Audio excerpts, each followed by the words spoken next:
Hi everyone, it is Thursday and it's a special edition of News 2 Gives Back. I'm News 2 meteorologist Marcus Bagwell, and News 2 Gives Back is brought to you by Nashville Subaru in partnership with Goldstone Financial Group. We are wanting to recognize the agencies that helped with the home explosion that happened back on June the 14th. We are in Gallatin, and that home explosion took place back then in the summertime, and there were some injuries that were associated with it. And also, we just wanted to recognize and take time to talk about the work that the firefighters and the Sumner County EMS all did to make sure that everyone was safe. Now, you can notice behind us, we're standing in an empty garage of Fire Station number 5. Right when we originally started recording this a bit earlier today, they actually had to go out to an actual fire call. So we hope everything is safe and all good where they had to tend to some events for earlier this afternoon. But I have EMS Captain for Sumner County, Jackson Boyd, here with us. Jackson, it's so great to be with you. We've gotten interviewed several different times before, and I just want you to talk about the situation that unfolded on that June 14th morning and what it was like for your EMS crews. Sure. So our crews obviously responding to what was the house explosion. The first thing that comes over the radio is house explosion. Of course, our mind goes in 20 million different directions. We think about the potential, just the very sudden impact, and then obviously the surrounding areas. How many people are we dealing with? What has it affected? As far as the other residents. Luckily, it was very, very isolated, and we just had the one patient that we transported. One of our crews, provided that ALS care and that excellent care all the way down to that trauma facility. And to my knowledge, I do believe she is making a decent recovery at this point.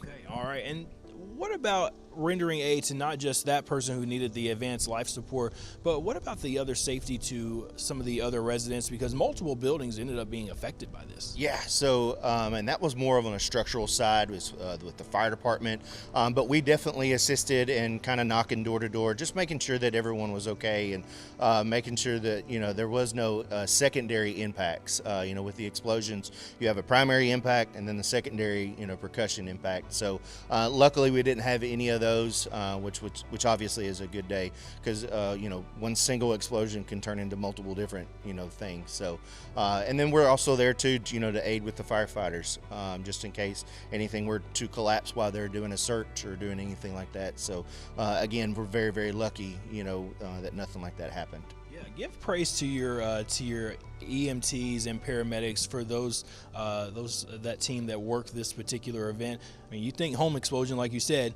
your mind goes 20 million different directions, but you have to be able to come in focused, ready to go, and handle each thing as it comes forth. Yeah, and it was first thing in the morning too. You know what I mean? Some of them didn't even get to have their sip of coffee or a bite of breakfast, and it was go time as soon as they started. So they did an excellent job, and we're so proud of them every single day that they come into work. They work for 24 hours, and they have their 2 days off to spend with friends and family.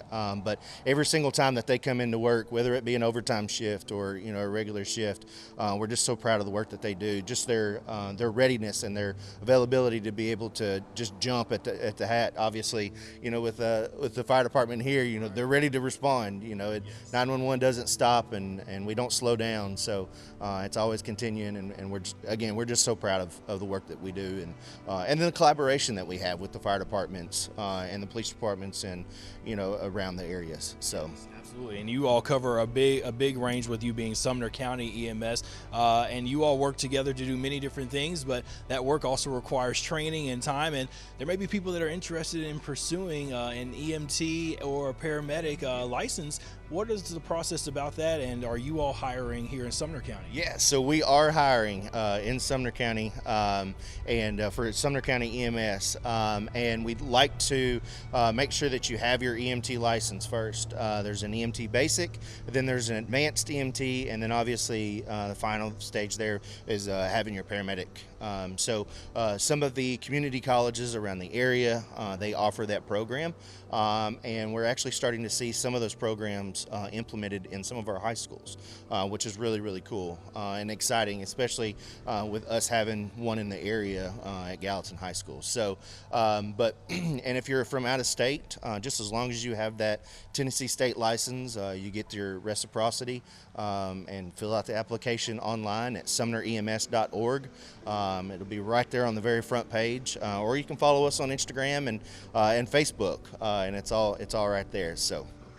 Great. Jackson, thank you so much. Really appreciate you. And I just want to make sure we recognize, we had some people we were going to interview from Gallatin Fire. We had Assistant Chief Scott Woodward and also Fire Chief Jeff Beeman. They were going to talk about the praise of their B shift who went out to this particular call. And then also one of the captains on the one of the fire trucks, Kyle Hamill, he was going to also speak about the response that they had too of getting there to the scene and what everything they had to do to ensure everybody was safe. So we just want to make sure we recognize them, because earlier when we were recording this, they did have to go out to an actual fire call. And you know, they are always ready at a moment's notice. They were out of here in under 90 seconds, which was great. We brought them lunch today, and hopefully they'll be able to enjoy it this afternoon, all brought to them by Nashville Subaru in partnership with Goldstone Financial Group. This has been a special Thursday edition of News 2 Gives Back. I'm meteorologist Marcus Bagwell. Have a great rest of your day.